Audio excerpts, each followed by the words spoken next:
Bonjour à toutes et à tous et bienvenue sur la chaîne pour une nouvelle vidéo sur Cardfight Vanguard, une vidéo analyse puisque comme vous le savez le mardi c'est streaming et sur le stream de Bushiroad en général il nous révèle pas mal de nouvelles cartes des prochaines extensions à venir. Et là aujourd'hui c'est le cas et on a pas mal de cartes intéressantes pour Gold Paladin dans la lignée justement de l'archétype Ezel donc qui sort chez nous dans 10 jours à peu près. Donc c'est sur l'EB3 ou 4, l'EB3 je crois qui s'appelle Ultra Rare Miracle. Et donc on a des nouvelles cartes pour Ezel, des cartes qui font un peu râler on va dire déjà sur Facebook, des gens qui s'inquiètent un peu des combos possibles avec ces cartes. N'allons pas plus loin, je vous propose de les regarder ensemble. Alors, pour ça, on va déjà aller sur la page Cardfight Vanguard Fanpage France, donc une très bonne page. Je vous conseille de vous y abonner, d'y mettre un like si jamais ce n'est pas encore le cas. Donc alors, on a ici toutes les trades des cartes qui ont été donc révélées dans le stream d'aujourd'hui. Donc on a 3 cartes aujourd'hui. Donc alors, la première c'est Crimson Lion Beast OL, donc un G1 qui dit... Donc auto en rire, à la fin de la battle où il a boosté, si vous avez un Vanguard avec Ezel dans son nom de carte, Counter Blast 1, vous pouvez le mettre en soul, piocher une carte et call une carte de votre main en Vanguard Circle. C'est une double R, pour l'instant un effet de somme toute assez honnête, donc c'est une carte qui permet de faire de la multi-attaque sans pour autant toucher à sa main, ça coûte des Counter Blast. Voilà. La seule restriction pour l'instant à la carte, c'est que elle coûte des Counter Blast. Et vous verrez que c'est pas une restriction, enfin une des restrictions les plus faciles à contourner, on va dire.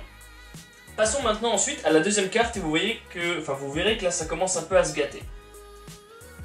Donc alors la deuxième carte c'est Flame Wind Lion Wonder Ezel, donc un grade 2 qui dit acte en Vanguard Circle, cost Soul Blast 1, on retire un Crimson Lion Beast OL en Vanguard, donc ça c'est la carte, c'est le G1 qu'on avait vu précédemment. On cherche dans son deck un Blonde Ezel, on le ride en stand et il a drive -1 jusqu'à la fin du tour et on mélange le deck. Ensuite, autre effet, auto en Vanguard Circle, quand il est placé, on peut call une carte de sa main en rien. Donc alors qu'est-ce qu'on voit ici? Pour ceux qui connaissent un peu l'extension EB3 Ultra Rare Miracle, Ezel en fait c'est un deck Axel Gold Paladin donc qui permet justement de rider G3 alors que l'adversaire est au G1 voire G2 et donc d'avoir accès au cercle Axel plus vite. Là ici on a justement une continuité de cette mécanique avec Wonder Ezel qui va directement chercher Blonde Ezel du deck, donc on n'a plus besoin de l'avoir en main pour pouvoir le super ride sur son grade 2. Donc là déjà c'est une très bonne carte, encore une fois une double R qui reste sur la mécanique de Super Ride, qui fait peut-être un peu doublon avec la mécanique Gareth Bowmain, mais qui en soi ne pose aucun souci. Elle a aussi un effet lorsqu'elle est placée en sac de rire qui est assez intéressant. Mais vous allez voir pourquoi ça se gâte avec le nouveau grade 3, donc l'AVR pour Ezel. Donc alors Ravenerd Ezel, donc grade 3 avec le marqueur Axel. Acte depuis la main, quand votre Vanguard est Incandescent Lion Blonde Ezel, Counter Blast 1, et vous pouvez rider cette unité en stand. Ensuite, auto en Vanguard Circle, quand elle attaque, si vous avez Blonde Ezel en soul, cost Counter Blast 1, jusqu'à la fin de la battle, cette unité gagne plus 15 000 1 crit, et votre adversaire ne peut pas call de sentinelle dans la guard zone, depuis sa main. Très important. Voilà, donc du coup, pourquoi est-ce que ça se gâte? Tout simplement parce que vous avez un petit combo que je vais vous montrer là qui vous permet en fait d'accentuer l'impact qu'a le deck Ezel sur le Super Ride. C'est vrai que la perspective de ce combo peut sembler effrayante, mais on va voir ensemble comment ce combo on peut l'appliquer, comment on peut le contrer. Vous verrez qu'en fait il y a pas mal d'angles morts qui le rendent assez, on va dire, balance. On va dire que ça va dépendre principalement de la sortie. Mais pour ça, 1000 mots ne vaudront jamais mieux qu'un test. Donc je vous propose d'aller sur Tabletop Simulator. Donc voici en fait le deck qui a été créé justement pour maximiser ce Super Ride, pour maximiser les possibilités de raid des G3 avant son adversaire. Donc alors voilà, bien évidemment 4 Blondes Ezel pour pouvoir raid G3 en premier alors que vous avez Bowman et Gareth. 4 fois le nouveau Ravenerd, donc 4 fois Gareth et 4 fois Bowman, 4 fois Wonder Ezel et 4 fois OL, parce que les cartes marchent ensemble en fait. Et donc après il nous reste 4 slots G2, donc j'ai mis Viviane, et en G1 j'ai mis Dindrain avec un Hogan. Voilà. Donc voici le deck building, et on va passer maintenant à l'explication des combos qui rendent le deck assez effrayant. Voici dans la position dans laquelle je suis. Bien sûr, comme je suis un grand joueur, j'ai gagné le dé. Je vais donc commencer à jouer. Je ride mon G1, je draw par l'effet de Kirf, qui est mon First Vanguard qui est là. Ensuite, l'adversaire m'attaque. On va dire qu'il me met un critical ou qu'il me fait 2 attaques. Donc, je vais prendre mon dommage. Premier dommage. Tac. Deuxième dommage. Tac. Alors là, en fait, j'ai 2 possibilités pour pouvoir activer mon combo. Alors on va commencer par la possibilité la plus traditionnelle pour que vous puissiez comprendre avec le combo tel qu'il est dans le B Ultra Rare Miracle. Alors, je débute mon tour à 2 dommages, donc je pioche une carte. Je vais ride mon Bowman. Donc effet de Bowman, je vais défausser ça, admettons. Je vais chercher dans mon deck Garès. Voilà, que je colle en raid. Ensuite, j'ai donc mon Ezel en main. Et donc Ezel dit, je shuffle mon deck d'ailleurs. Donc Ezel dit, depuis ma main, si j'ai Bowman et Garès en Vanguard ou Rearguard, je peux Soul Blast un Kirf. C'est ce que je vais faire. Hop, on va prendre Kirf, on va le Soul Blast. Et ensuite, je peux ride mon Ezel depuis ma main. Donc là, je gagne un premier cercle Axel. D'ailleurs, vous verrez que mes marqueurs Axel sont incroyablement famous. Marqueur Axel Axel. Donc voilà, je gagne mon premier marqueur Axel et je suis au G3 avant mon adversaire. Par contre, la contrepartie, c'est que mon Ezel n'aura que Drive -1. Et là, vous verrez qu'en fait, il y a un autre combo qui va entrer en place. C'est donc Ravenerd depuis ma main qui dit CB1. Donc, si j'ai Blondo Ezel, je le ride. Donc, je gagne le deuxième marqueur Axel. Et donc là, je perds le malus, entre guillemets, d'avoir le drive -1 et je débloque un deuxième cercle Axel. Ensuite, il me suffit donc de call mes cartes. Hop. Hop. Et on va plutôt faire ça autrement. On va plutôt call Viviane ici par exemple. Et voilà. Et ensuite, donc quand je vais attaquer, j'aurai mon deuxième CB pour avoir le +15 extra crit. Mais alors là, qu'est-ce qu'on peut en déduire de cette formation? Déjà, mon adversaire est au G1, donc il va devoir encaisser 1, 2, 3, 4 attaques, dont une qui est à 27 crit 2. Mais qu'est-ce qu'on peut en déduire déjà? Ben, c'est déjà que avant j'avais 7 cartes en main, et là je passe à 0. Bon, certes, je vais avoir mon Twin Drive, mais voilà. Donc là, vous voyez que je n'ai que 10 de shield en main, pas grand chose si l'adversaire choisit de me taper mes rearguards, et surtout en fait que comparé à l'ancienne version des ailes, donc qui s'axait plus sur blonde, là je ne débloque aucune multi en fait, je ne fais que avoir mon G3 en premier, débloquer justement les cercles Axel le plus vite possible et taper mon adversaire. Et donc après j'aurai une main qui sera assez fragile et un terrain qui sera également aussi fragile s'il décide de neutraliser mes rearguards, donc ils vont aller en drop zone. Voilà, ça c'était le premier point. Ensuite, le second point, c'est que ce combo nécessite 2 counter blast alors que l'adversaire est au G1. Ça veut dire qu'il doit soit call 2 G1 pour pouvoir me rush, soit call, soit choper un critical trigger sur le drive check. Ce qui veut dire que si vous jouez face à ce deck, vous pouvez très bien anticiper cette situation en plaçant un G1 ou un G0 derrière votre Vanguard pour lui attribuer tous les triggers et laisser l'adversaire à 1 CB seulement. Si vous laissez le joueur Ezel à seulement 1 CB, il aura le choix entre... il ne pourra pas faire et le Super Ride qui coûte 1 CB pour avoir le deuxième cercle Axel, et l'effet de 15 000 crit. Donc là, en fait, si je suis bloqué et que je ne peux pas faire l'effet de 15 000 crit, je me retrouve juste à faire simplement 4 attaques avec une main qui est fortement vulnérable et un terrain qui lui-même est aussi fortement vulnérable. Il faut aussi dire que ce combo Superior Ride me force à call un boost et donc me force à call une carte de ma main en plus si je veux le rentabiliser. Sinon j'aurais eu 3 cartes en main et j'aurais eu un field qui faisait que 3 attaques, dont une attaque à 15 plus 15 000 crit 2. Donc voilà, toujours est-il qu'avec cette méthode de Super Ride, s'il n'y a qu'un CB, il y a moyen de jouer autour pour éviter de se prendre trop la sauce en early game.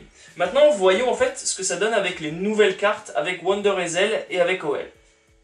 Donc là, on se place dans la deuxième configuration de Super Ride de Ezel. Donc j'ai toujours la même main, sauf que j'ai cette fois-ci Wonder Ezel. Donc voici le combo, donc l'adversaire me met donc toujours mes 2 dégâts. Hop, hop. Là j'ai un crit, pas trop d'impact. Je pioche un. Je ride Wonder Ezel, je call OL. Je fais l'effet de Wonder Ezel qui me dit que je dois Soul Blast 1. Donc je vais Soul Blast mon Gareth. Voilà. Et je dois retirer mon OL pour pouvoir, depuis mon deck, prendre Ezel et le Superior Ride. Voilà. Hop. Je déclenche mon premier Axel. Ensuite, depuis ma main CB1, je le re-ride. Je déclenche mon second Axel. Et là, je peux call les cartes.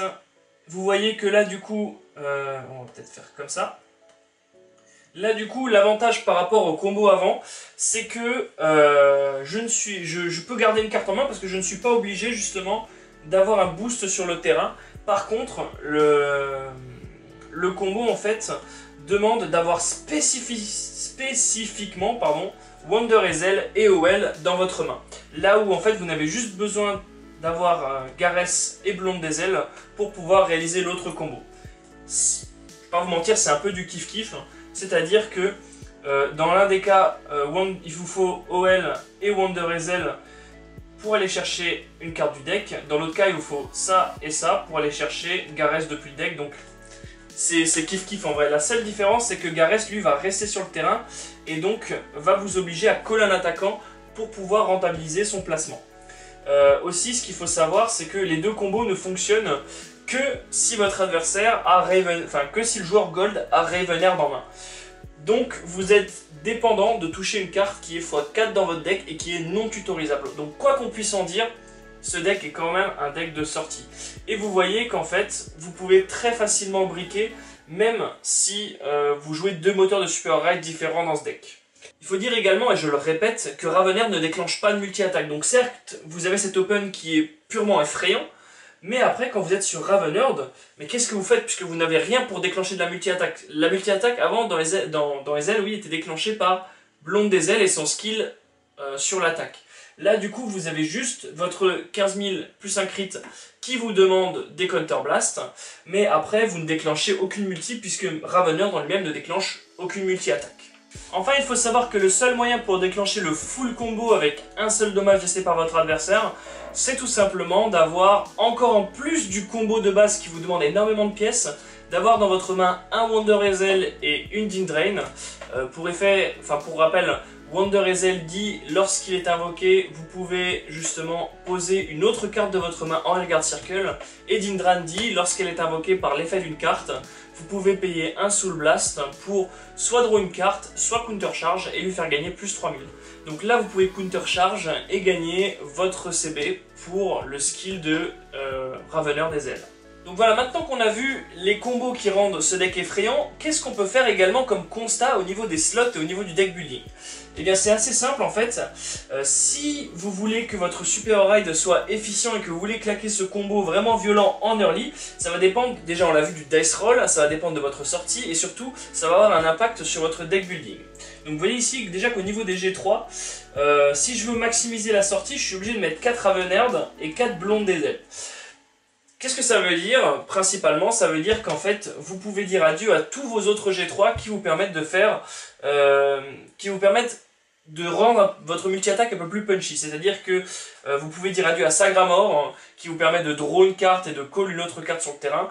Vous pouvez dire adieu à Pellinor, etc. Tous les autres G3 qui rendent votre multi un peu plus agressive, vous pouvez les oublier si vous voulez maximiser justement ce Super Ride G3 et cet avantage early game. Ensuite, il en va de même en fait pour les autres slots tout simplement en termes de grade.